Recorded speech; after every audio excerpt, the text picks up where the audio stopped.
Life without adventure is not a life at all. Hi, this is Mavi of the Mavindical Life and Travel Vlog. Working and living in a foreign country is not the easy task, right?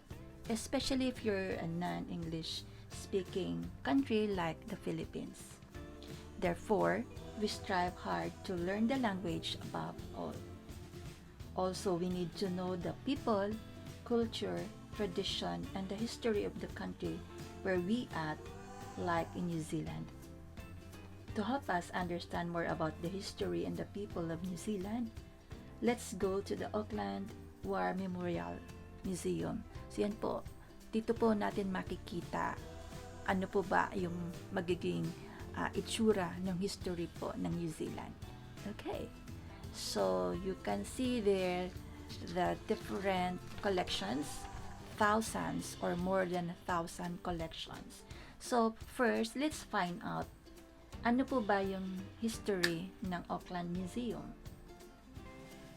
Ang Auckland Museum, tinatawag din pong Auckland War Memorial Museum Tamaki Painga Hira, or simply known as Auckland Museum, is one of New Zealand's most important museum and war memorials.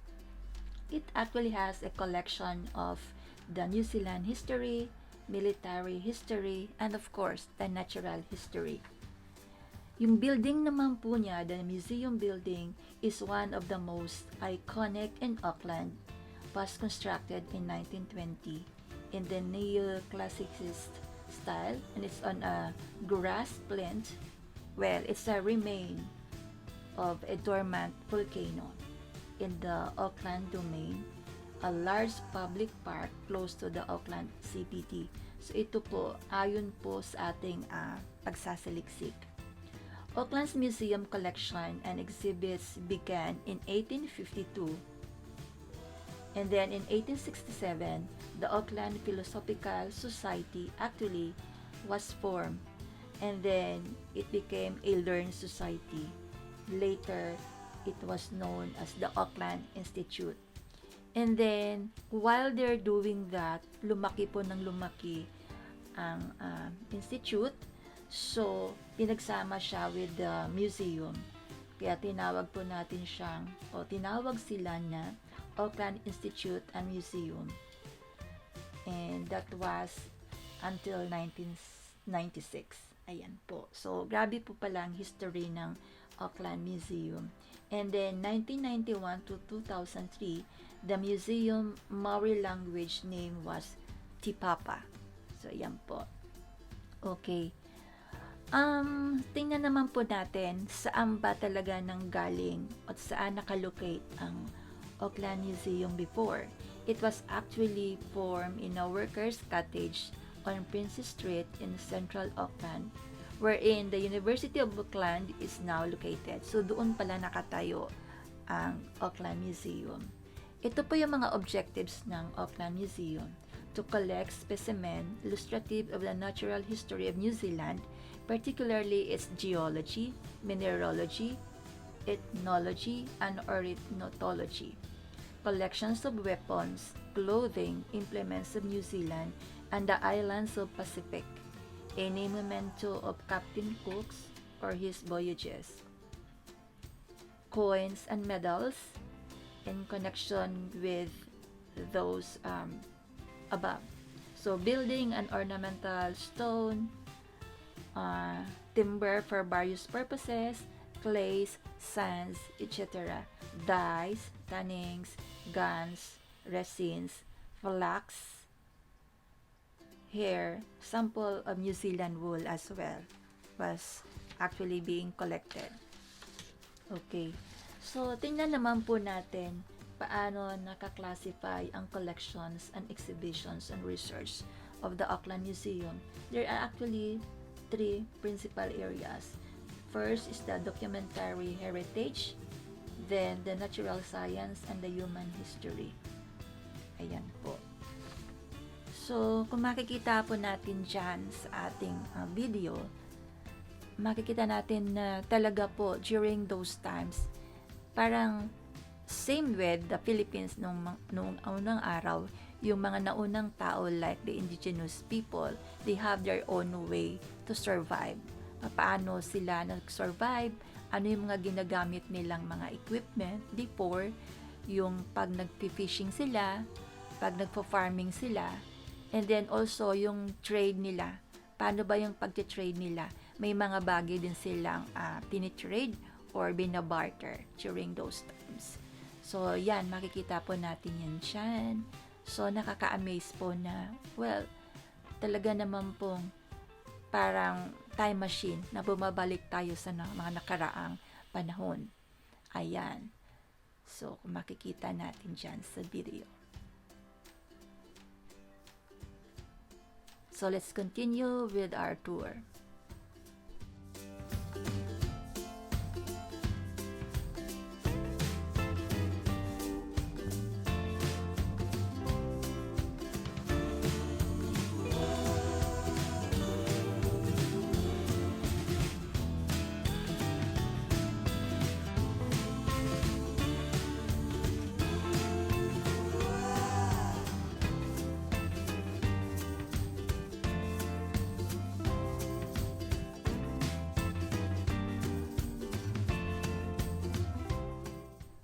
Okay, so let's also find out sino po ba yung mga naunang tao sa New Zealand.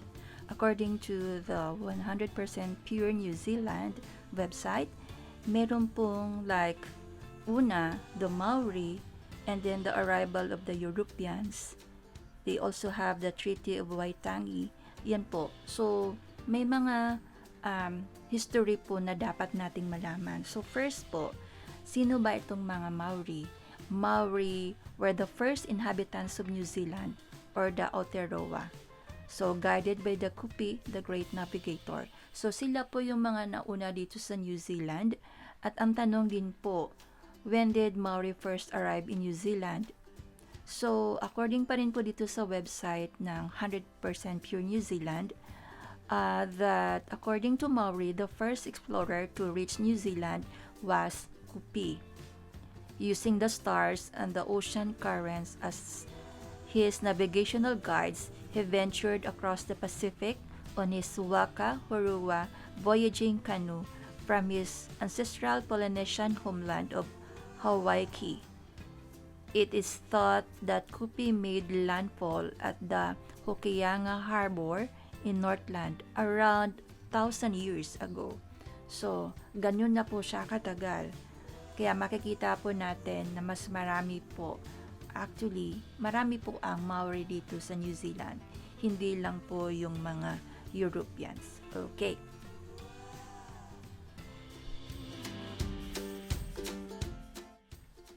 Okay, so the early visitor from Netherlands is the Dutchman.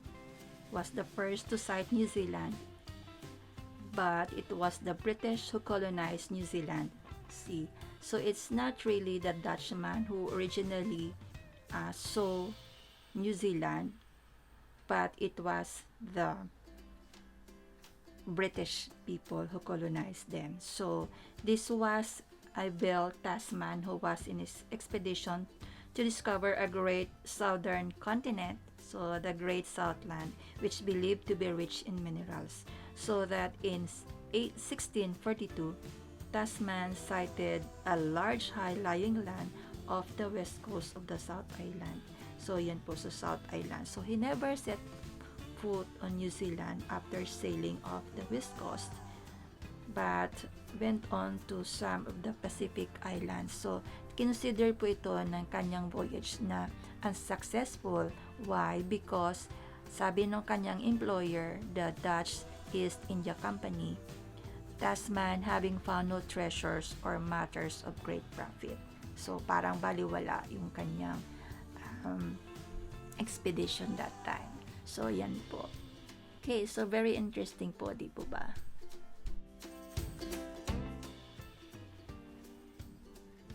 Okay, so makikita rin po natin sa video na marami pong iba-ibang klase ng stones na kinokollect. And then, kinagawa po nila itong mga weapons nila during those times para naman po to protect themselves. Ayan, so if you want to see more about that and to hear more about that, you can just visit the Auckland War Memorial Museum. So marami po talaga ma-amaze kayo sa makikita nyo. At ano din, napansin ko din dyan na different shapes and different stones. May iba-iba rin po yung color. Merong jade, merong like kulay brown siya or kulay white na mga stones. And then, ayan, may mga yung simple lang na stones but it has rich in history. And I think it's really ano tawag nito, mahalaga siya. Hindi lang in terms of its value but in terms of history para dun sa mga tao or mga people in New Zealand. Okay. So, ayan. So, may mga ornamentals din sila. And then, also, ginagawa rin nila itong mga hikaw din nung araw. Ginagawa rin nilang bracelet, something like that. So, iba-iba po yung usage nito. And then, yung mga woods naman, ginagamit din nila at yung curving po, mas mahirap po yung paggawa po noong mga wood kasi 'di ba kapag sinishape mo siya yung wood carving, napakahirap po siya, napaka-meticuloso, and makikita nyo talaga grabe yung craftsmanship ng mga tao during those times and even these times kasi maliliit lang siya at meron ding malalaki like yung makikita nyo sa building na talagang yung pag-design noong wood napakahirap, meticuloso at napakaganda. And then makikita nyo rin yung mga gamit nila, like gamit ng mga ladies, mga bags are made of yung mga ang tawag nito, mga dahon or yung mga puno na kino-convert nila into something. Yan. Tapos yung clothing nila, yung mga pang-display nila, which I think napakahirap gawin. At ayan, meron din po sila para dun sa tatabako or ano ba tawag yan, yung parang gumagamit sila ng something para for them to use. Yan, gumagawa rin sila ng mga weapons, gumagawa sila ng mga ornamentals, gumagawa sila ng something for themselves like mga comb, ganyan, apart from the bags. So, ayan. So, ang dami po talagang usage. Ayan, makikita natin. Then, yung nasa pictures din po. Ayan. So, those are the things na ginagawa nila. Which I think napaka, parang very creative during those times. Bakit nila naisip gawin yun ng ganun? Hindi po ba? Yeah. So, I think it runs in the blood then na naiisip nila yan. And then it also actually describe their culture and tradition. Yun po yung kanilang, I think, yung kanilang inspiration in doing that. Ayan. So, nakaka-amaze po, di po ba?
Okay, so let's also find out ano ba yung meaning ng pangalan ng museum, because its name is under the Maori language. So, Tamaki Painga Hira. So, anong ibig sabihin nun? According to the website, Tamaki Painga Hira means Auckland's memorial to fallen chiefs and their gathered taonga. Tamaki is Auckland, the net of Maki.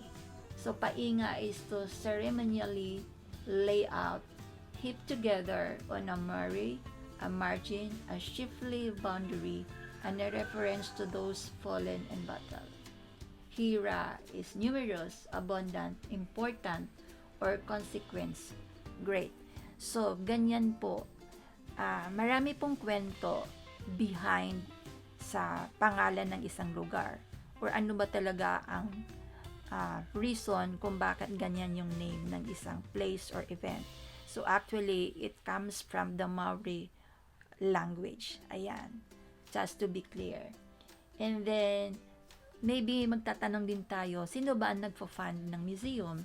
According, again, to the website, it is governed by a trust board created under an Act of Parliament in 1996.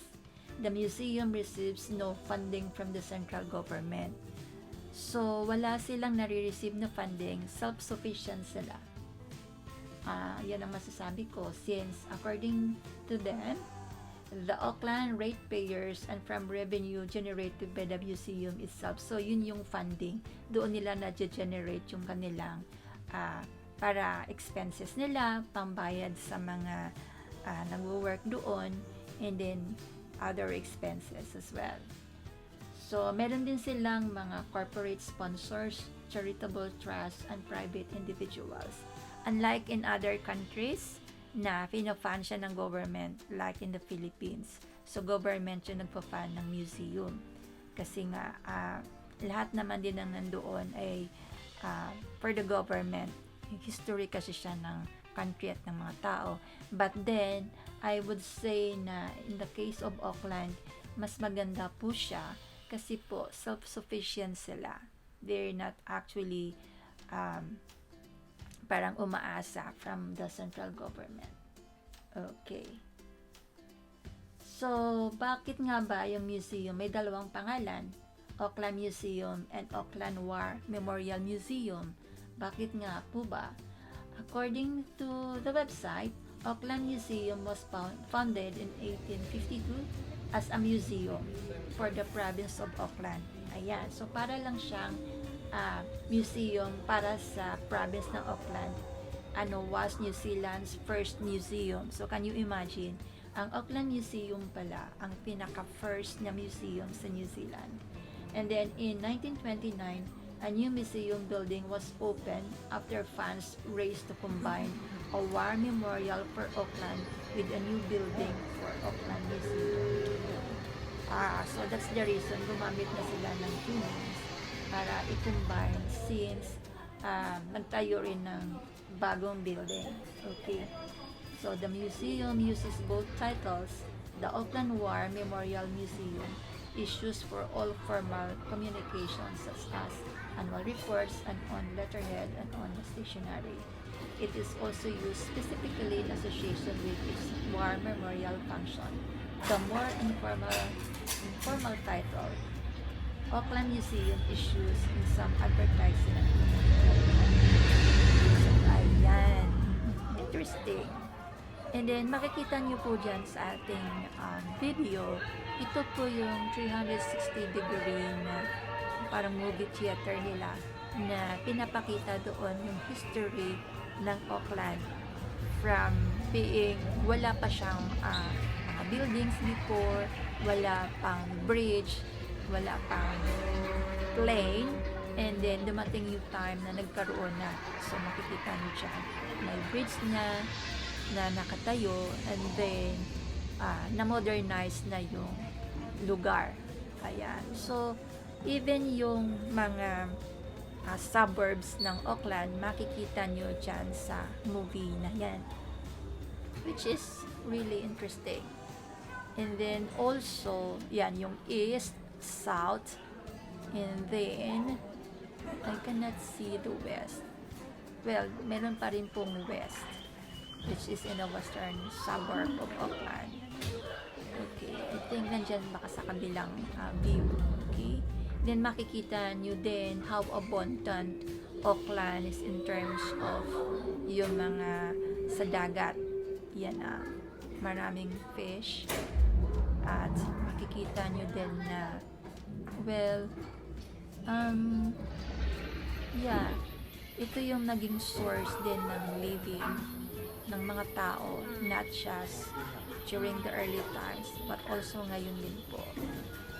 Yan, and then yung mga trees, and then yung mga volcanoes, makikita niyo yung topography ng land. Yan.